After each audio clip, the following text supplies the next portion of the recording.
你像北京的岁月，一转眼已数十年。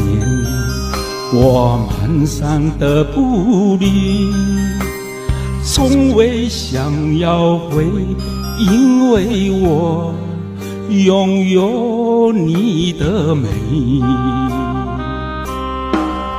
若是有人对阮问，阮就讲你是外省的，但是你对我的好太超过，世间已经找无第二个。